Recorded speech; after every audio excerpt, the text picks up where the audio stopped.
Hey, this Omar. Just on here, you know, wanting to talk about Brandon Staley, and his confidence levels is pretty high. Going into this upcoming season. He recently had an interview with NFL Network, and he was talking like,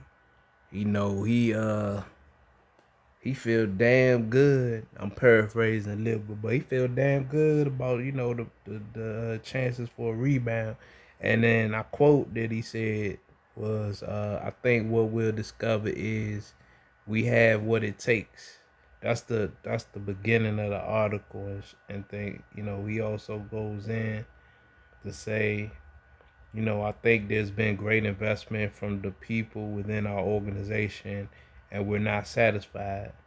I think what happened this year in the playoffs, there was a lot of people hurt by that performance because we feel like we got a real good team.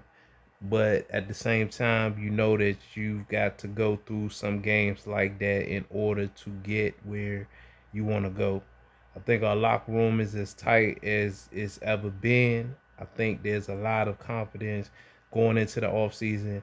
Now I want to build, now I want to see this team come together and build itself up for another special year this year. Oh, damn, they said year. They said year twice and three, and that's a weird ass fucking sentence. Another special year this year. I mean, yeah, alright.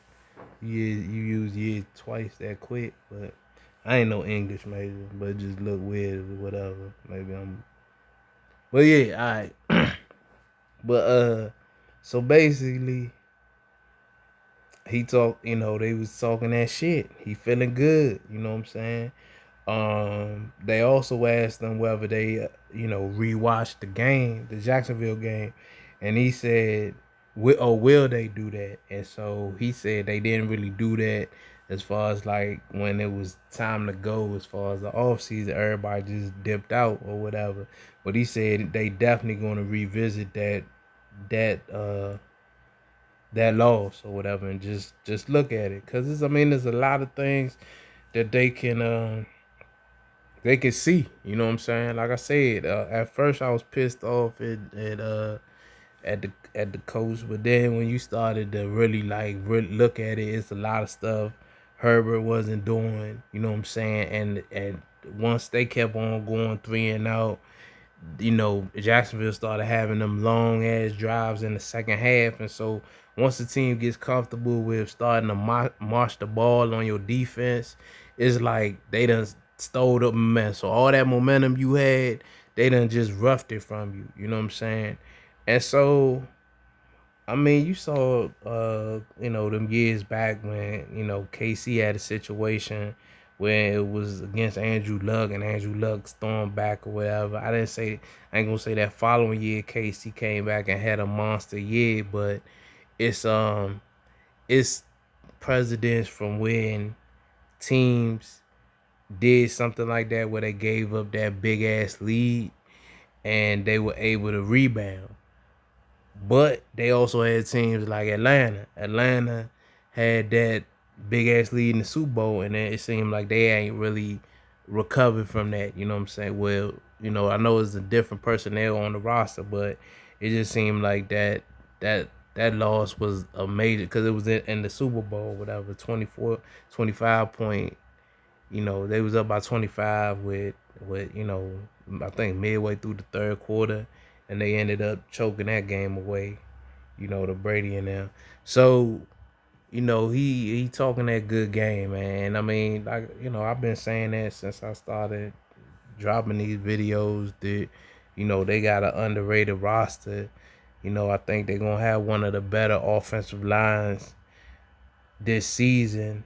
You know what I'm saying? Now we gotta wait for the Justin Herbert maturation. But this year the gloves is off of him. He gonna have to show that he can make that leap or whatever. Cause Kellen Moore ain't gonna be about that dinking and dunking shit the former OC was about. You know what I'm saying? He gonna want him to push the ball or whatever. He gonna know what he capable of, and he gonna try to maximize all that talent within that system or whatever. So I'm hoping to see more big plays because he one of them guys that can make every pass or whatever. So it's just gonna be about whether he got the confidence to like take that next step, like Jalen Hurts did, this season. Jalen Hurts made a drastic jump from last year to this year. Lamar Jackson even did that when he went from like getting his feet wet to MVP caliber.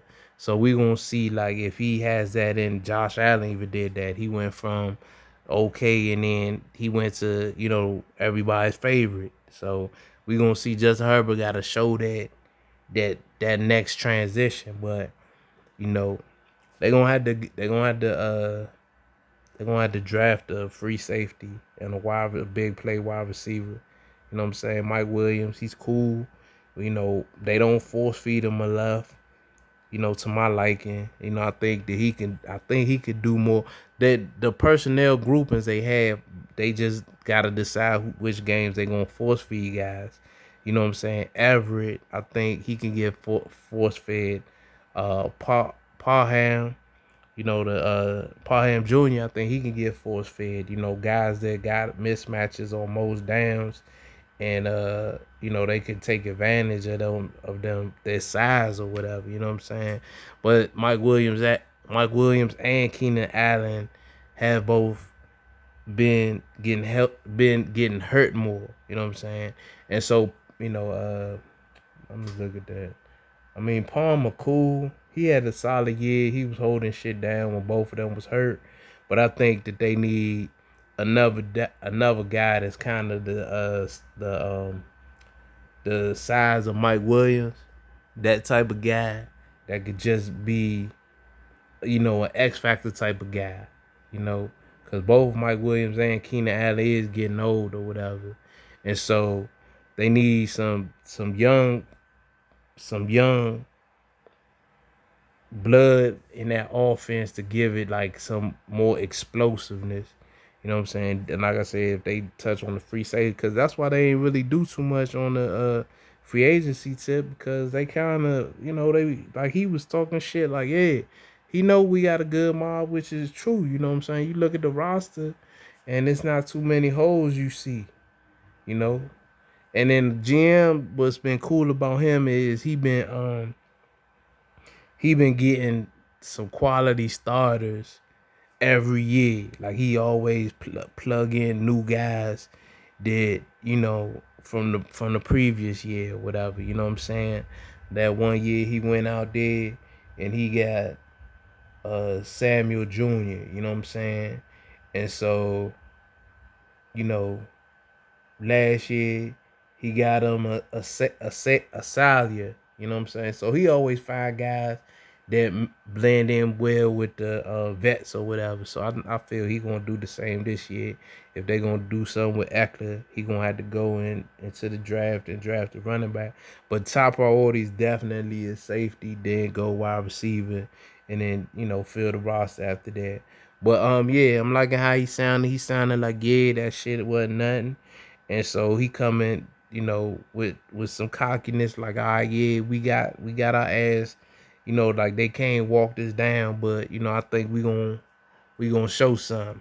You know what I'm saying? So he trying to get him to drink the Kool-Aid. So we'll see in the fall how that play out. But yeah, that's my thoughts on it. All right, thanks for listening.